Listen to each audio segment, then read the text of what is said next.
India के 17,000 रुपए और यहाँ के बैठते हैं 44 लाख रुपए। वो देखो पहली बार आप 5 लाख का नोट देख रहे हो, 5 लाख और ये 5 लाख, 5 लाख, 10, 15 लाख, 20 लाख, 25 लाख, 30 लाख मिले 44 लाख रुपए। कितने के? इंडिया के 17,000 रुपए थे मेरे पास। कैसे हो दोस्तों, एक और ब्लॉग में स्वागत है। तो आज मेरी एक इंटरनेशनल ट्रिप शुरू हो रही है और आज मैं जा रहा हूँ वियतनाम और चेकिंग हो गई और बोर्डिंग पास मिल गया, टिकट वगैरह सब कुछ कंप्लीट हो गया, मैंने प्रोसेस पूरा हो गया और अभी मैं जा रहा हूँ फ्लाइट पकड़ने के लिए। कितने रुपए का टिकट है, वीज़ा कैसे मिला, पूरा प्रोसेस क्या है, मैं आपको डीप तरीके से यानी फुल डिटेल वीडियो होने वाली है आपकी। और मतलब अभी इस समय जो टाइम बज रहे हैं वो बज रहे हैं लगभग 10 बज रहे हैं। मेरी जो फ्लाइट है वो 11:35 पे है और जो फ्लाइट है वो वियतनाम एयरलाइंस की फ्लाइट है और ये डायरेक्ट जाएगी 5 घंटे में छोड़ेगी। सुबह जो उतारेगी ये उतारेगी 6 बजे। तो अभी क्या है कि सब कुछ कंप्लीट हो गया, इसकी पूरी डिटेल बताऊंगा कि इसका वीज़ा का प्रोसेस क्या है और टिकट कितने रुपए का है। तो वीडियो को आप लास्ट तक जरूर देखें। तो अभी मैं एक जानकारी और दे दूं, थोड़ी मुझे भूख लग रही है, ऊपर जा रहा हूं बट मैं लॉन्च में नहीं जा रहा हूं। लॉन्च में इसलिए नहीं जा रहा हूं क्योंकि जो मेरा ATM पे मुझे लॉन्च मिलते हैं ना वो साल के 3 या 4 हैं, तो 2 मैंने यूज़ कर लिए, 2 मैंने इमरजेंसी के लिए छोड़ रखे हैं। तो अभी मुझे जो है पेड जो है मुझे लेना पड़ेगा स्नैक्स वगैरह। तो भाई मुझे ना भूख लग रही थी और देखो मैंने ये KFC से लिया है, ये फ्राइज़ लिए हैं, 2 विंग्स लिए हैं चिकन और ये लिया है। अब देखो ये फ़र्क होता है, ये पड़ा मुझे 496 रुपये का और लॉन्च में 2 रुपये का खाना होता है।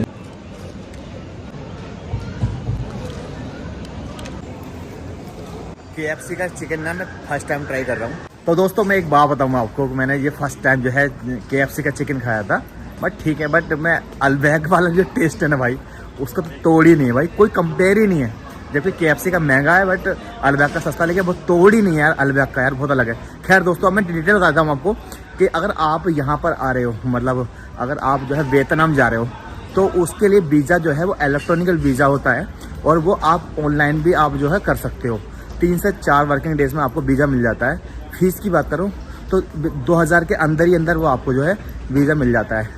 और अगर आप किसी एजेंट के ज़रिए कराएंगे तो वो आपको 4000 भी ले लेगा, 5000 भी ले लेगा। दूसरा सवाल फ्लाइट आपको करनी है। मैंने जो फ़्लाइट की थी वो मेरी हुई थी लगभग 16,000 रुपये की वन साइड की और दूसरी रिटर्न भी मेरी 16,000 की हुई है। तो मेरी फ़्लाइट जो पड़ी है मैं 32,000 की पड़ी है। लेकिन अगर आप बहुत पहले कराओगे ना तो आपको 23-24,000 की पड़ जाएगी। कई बार जो है तुम्हारी 21-22,000 की भी पड़ जाती है आपको रिटर्न। क्योंकि मेरे साथ प्रॉब्लम क्या है कि मैं हाथों हाथ ही टिकट कराता हूँ, मतलब 1-2 दिन पहले कराता हूँ। तो ये 2 चीज़ हो गई हैं आपकी, ठीक है। उसके बाद यहाँ पर इन्होंने जो RT-PCR का मसला किया है, मैंने करा लिया था, तो 500 रुपये लगते हैं, आपको वो हो जाता है, ठीक है। और वैक्सीन तो मेरा था ही। तो RT-PCR का क्या है कि हालांकि मैं उसमें मांगा नहीं, लेकिन बहुत सारी फ़्लाइट मांग लेती हैं, या वहाँ पर जो शहर है जैसे हनोई है और जहाँ पर जा रहा हूँ होई मिन चिन, तो वो कहीं भी मांग सकते हैं, मतलब तो इसलिए आप तैयारी करके रखें अपनी तरफ से। ये चीज़ हो गया। इंश्योरेंस वगैरह तो मुझसे अभी तक तो पूछा नहीं है, लेकिन आप जब वहाँ उतरेंगे तो देखते हैं क्या होता है। दूसरी चीज़, एक चीज़ और, आपका जो वीज़ा है या कोई भी उसकी हार्ड कॉपी ले। मैंने हार्ड कॉपी नहीं ली, इमिग्रेशन पे दिक्कत हो रही थी। खैर उन्होंने भेज दिया, उन्होंने कहा कि हम भेज तो रहे हैं, अगर उन्होंने वापस कर दिया तो क्या होगा। इसलिए आप जो भी डॉक्यूमेंट्स हैं उसकी हार्ड कॉपी जरूर लें, स्पेशली थाईलैंड के मामले में भी और वियतनाम के मामले में भी। तो अभी मेरी फ़्लाइट है, फ़्लाइट लेने के बाद मैं वहाँ जाता हूँ और वहाँ पर क्या डॉक्यूमेंट मांगते हैं वो ये भी देखना ज़रूरी होगा। सिम क्या है, करेंसी क्या है, इस पर भी हम बात करेंगे। एक चीज़ हो रहा है, फ़्लाइट में मुझे खाना मिलेगा नहीं मिलेगा इसका मुझे कंफर्म नहीं है, क्योंकि फ़्लाइट जो पहुँचेगी सुबह 6 बजे पहुँचेगी। तो अगर आप वियतनाम जा रहे हैं ना तो आपके पास मास्क होना ज़रूरी है। इन्होंने जो है मतलब मैंडेटरी कर रखा है, तो इस चीज़ का ध्यान रखें। चलो अभी हम फ़्लाइट के अंदर चल रहे हैं। तो भाई ये मेरी सीट है 15D और यार वियतनाम की ना मुझे फ़्लाइट बहुत अच्छी लगी, तो कितनी प्यारी फ़्लाइट है। तो फाइनली दोस्तों मुझे यहाँ भी विंडो सीट मिल गई, मतलब इमरजेंसी वाली जो सीट होती है ना वो खाली थी, तो मैम ने मुझे दे दी, बोले कि आप सीट ले लो। और एक चीज़ पता क्या अच्छी लगी इस फ्लाइट में, मुझे ये लगा जितने भी एयर होस्टेस है ना उनकी ड्रेस कोड है ना बहुत अच्छी है, मतलब काफ़ी अच्छा फील हो रहा है, मतलब बहुत अच्छा है एक तरीके से। तो ये इमरजेंसी सीट आप देख सकते हो, ये वाली भी इमरजेंसी सीट है और उस साइड भी इमरजेंसी सीट है।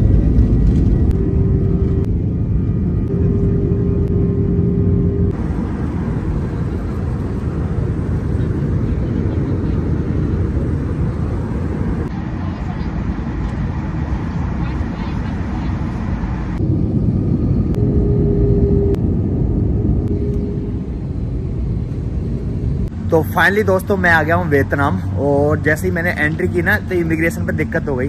क्या दिक्कत हो गई कि जैसा है कि मैंने कहा वीज़ा, तो मैंने कहा था ना कि आपसे जो प्रिंट करा लेना वीज़ा, तो यहाँ पर मेरे पास प्रिंट वीज़ा नहीं था, वो मेरे बैग में था, जो बैग आता है ना कैरी बैग।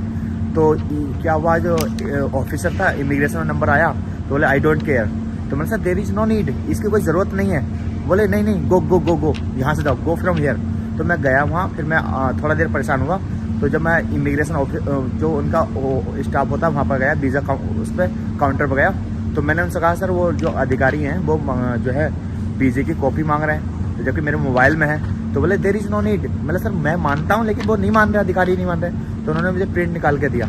तो जैसे ही मैं दूसरे काउंटर पर गया ना इमिग्रेशन वाले तो काउंटर पर, तो उन्होंने मुझसे मांगा ही नहीं। कहने का मतलब क्या है कि अधिकारी के मूड पे डिपेंड होता है कि वो आपसे जो है मोबाइल में भी मतलब एक्सेप्ट कर लेगा वीज़ा, और या फिर प्रिंट चाहिए, लेकिन फिर भी आप जो है प्रिंट लेके चलें। थाईलैंड में और वियतनाम में यही चीज़ है कि आपको प्रिंट लेके चलने हैं डॉक्यूमेंट्स। खैर दोस्तों मैं यहाँ पहुँच गया।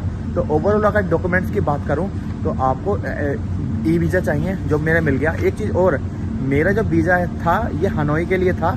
हालांकि आप किसी भी शहर में आ सकते हो, लेकिन प्रायोरिटी आप ये रखो कि जैसे अगर हनोई आ रहे हैं या वीज़े पे अगर हनोई लिखा हुआ है तो पहले आप हनोई में एंट्री करें आप। या मल्या और जैसे ये है होई में, ये वाली जो जगह है जहाँ पर आया हूँ, होई मिन चिन, ये जगह का नाम भी ध्यान नहीं है, पढ़ लेना आप। इस जगह पर आ रहे हैं और आपके पासपोर्ट में ये वीज़े में लिखा हुआ है तो पहले आप यहाँ आएँ।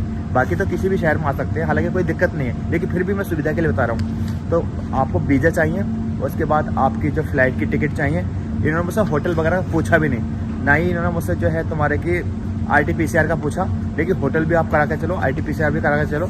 और छोटा सा ना आप अगर ट्रैवलिंग कर रहे हैं ना, एक हेल्थ इंश्योरेंस ले लो, 600 700 800 रुपये का हेल्थ इंश्योरेंस हो जाता है। पॉलिसी बाजार पर हो जाता है, कहीं से भी हेल्थ इंश्योरेंस ले लो। ये सारे डॉक्यूमेंट्स आप अपने पास रखो।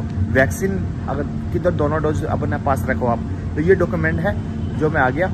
अब मैं क्या करता हूँ, अपना बैग उठाता हूँ। उसके बाद मेन चीज़ यहाँ पर करेंसी क्या होगी ये देखना है, क्योंकि करेंसी बहुत डाउन है यहाँ की। और उसके बाद यहाँ पर हम जो देखते हैं कि लोकल ट्रांसपोर्ट हम क्या यूज़ कर सकते हैं, और उसके बाद हमें सिम लेनी है। ये 3 काम हमें करने हैं। तो अभी मैं क्या करना है, मुझे अपना सामान लेना है। सामान लेने के बाद यहाँ से नहीं अपना कैरी बैग लेना है, उसके बाद फिर चलते हैं आगे। एक चीज़ मतलब मुझे क्या अच्छी लगी यहाँ पर स्टाफ में देखोगे ना, इस सारे के सारे लोग जो ड्रेस है इनका कल्चर है ना, काफ़ी अच्छा लगा मुझे। मतलब फुल ड्रेस पहनेंगे, चाहे वो एयर होस्टेस हो, यहाँ पे जितने भी स्टाफ में काम करने वाले हैं ना, तो ये चीज़ ना मुझे बहुत अच्छी लगी। तो भाई अभी मुझे करेंसी चेंज करानी है, पहले मैं करेंसी चेंज कराऊंगा, फिर टैक्सी के बारे में पता करूंगा, उसके बाद मैं यहाँ से सिम लूँगा। तो पहले चलो करेंसी चेंज कराता हूँ। तो भाई यहाँ मैंने करेंसी चेंज कराई है और यहाँ पे ना लखपति बन गया, यानी करोड़पति कह सकते हो। इंडिया के 17,000 रुपये और यहाँ के बैठते हैं 44 लाख रुपये। कितने? 44 लाख लोग, 44 लाख रुपये।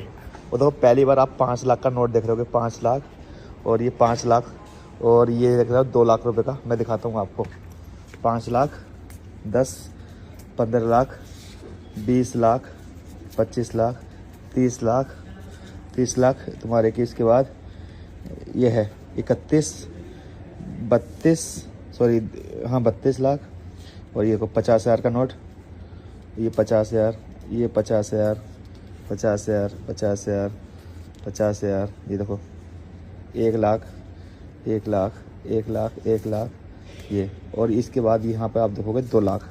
यानी कुल मिलाकर मुझे जो पैसे मिले ना वो मिले 44 लाख रुपए।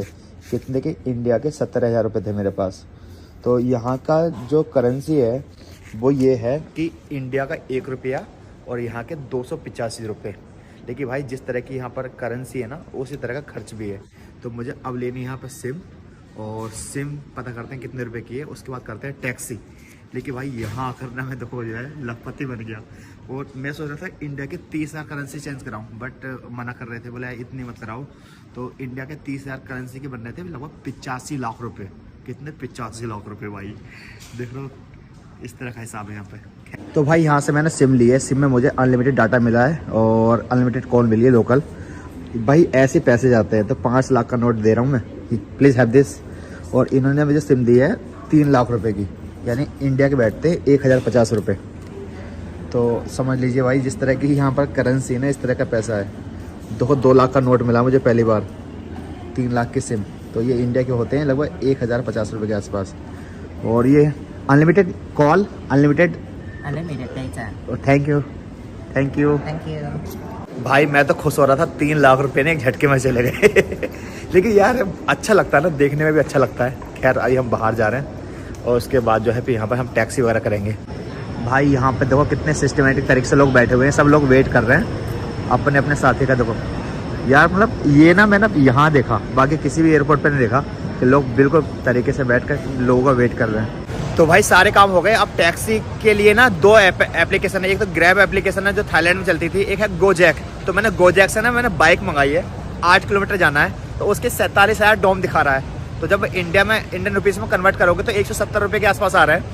बट मज़ा आ रहा है भाई, 47,000 रुपये में हम जो है बाइक पे जाने वाले हैं। टाइम की बात करो तो 1.5 घंटा ये जो है आगे हैं। यहाँ पर बज रहे होंगे 6:30, तो इंडिया में बज रहे होंगे उस समय तुम्हारे की 5। तो लगभग टाइम जो है यहाँ पर जो है 7 बजने को है। तो अभी जो है टैक्सी आने वाली है, यानी बाइक आने वाली है। 2 एप्लीकेशन, एक ग्रैब और एक गोजैक। गोजैक में रेट अच्छा मिल जाता है। तो दोस्तों फाइनली हमारी टैक्सी आ गई। देखो ये हमारी टैक्सी है, इससे हम चलेंगे। हेलो ब्रदर, हाय। हाँ यस यस, ये पूरी तैयारी है देखो इनकी। चलो जिमी, देखो यार बंदे ने बैग भी ले लिया यार, पूरी तरीके से तैयारी है। चलो चलते हैं। तो भाई अभी हम बाइक से जा रहे हैं और भाई स्कूटी का ना एक अलग व्यू है। पता है एक अच्छी बात क्या है? अच्छी बात ये है यहाँ पर ग्रीनरी है ना यार, बहुत अमेजिंग है। मतलब सफोकेशन नहीं हो रही, नेचर वाला फील आ रहा है, मजा आ रहा है। मैं सामने का व्यू दिखाता हूँ आपको, ग्रीनरी का मजा आएगा। और अभी हम होटल में पहुँचने वाले हैं, लोग को लास्ट में देखे मजा आने वाला है। बहुत सारा सरप्राइज है आपके लिए।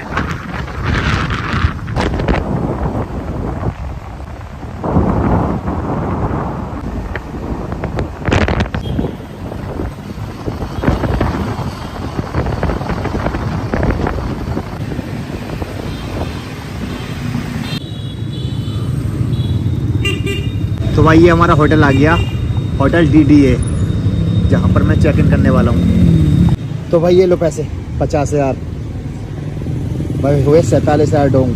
तो भाई अभी हम आ गए अपने रूम पे और रूम के अंदर हम चेक इन करने वाले हैं।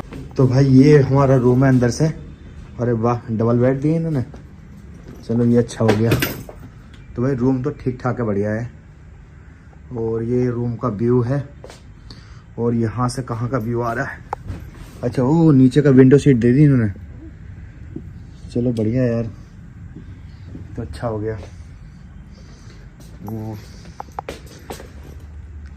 चप्पल भी 2 जोड़ी 3 जोड़ी चप्पल दी इन्होंने, ठीक है। 3 पानी की बोतल और तुम्हारे की ये मिनी बार होगा आई थिंक। अच्छा ये है फ्रिज, ठीक है। ये अपना पासपोर्ट वगैरह रखने के लिए। ओहो ये नाइट पहनने के लिए, ये अच्छा है यार, ये तो मैं पहनूंगा भाई। उसके बाद चलो मेन चीज़ होता है बाथरूम चेक करना। ओह पंखा भी है यार, AC, ठीक है। यहाँ से नीचे का व्यू भाई, एक चीज़ देखी मैंने, इस शहर में ग्रीनरी देखोगे, पेड़ देखोगे, हर जगह पेड़ मिलेंगे आपको। देखो इधर से भी नज़र उठा के, इधर से भी नज़र उठा के। और ये बाथरूम है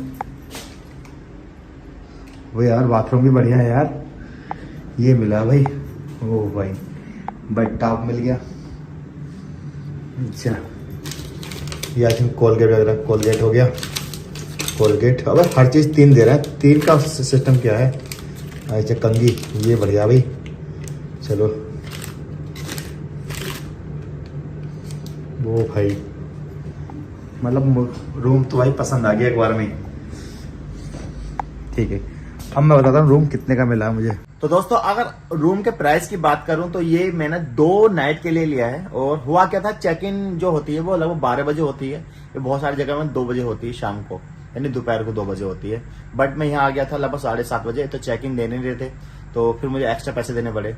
तो इंडिया के हिसाब से मुझे 2 दिन के लिए रूम मिला है, वो लगभग 2800 रुपये के हिसाब से पड़ा है। 2800 हिसाब से रूम बहुत बेस्ट है। अगर इसमें से अगर आप 500 रुपये और कम कर दोगे जो मैंने एक्स्ट्रा दिए, तो 2300 रुपये का रूम हो गया 2 दिन के लिए, जो लगभग 1150 रुपये हो गया।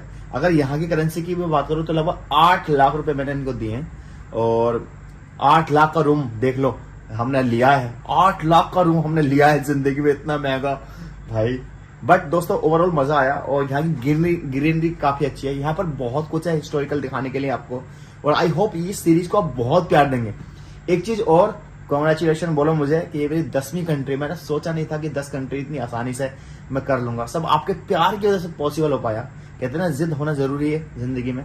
और आप मुझे इंस्टाग्राम पर ज्यादा से ज्यादा प्यार दें, क्योंकि वहां पर हम काम कर रहे हैं। और मेरे जो शॉर्ट चैनल अरबाज ब्लॉग, वहां पे आप प्यार दें। और मैं जल्दी एक अनाउंसमेंट करने वाला हूँ, सरप्राइज है। तो अब मैं इस ब्लॉग का एंड करता हूँ। इंस्टाग्राम पर जरूर फॉलो करें। इंस्टाग्राम पे जाओगे ना, सर्च करो अरबाज ब्लॉग, तो वहाँ अरबाज ब्लॉग 96 मेरी आईडी आएगी, वहां मुझे आप फॉलो कर सकते हो। अल्लाह हाफिज, अपना ख्याल रखें।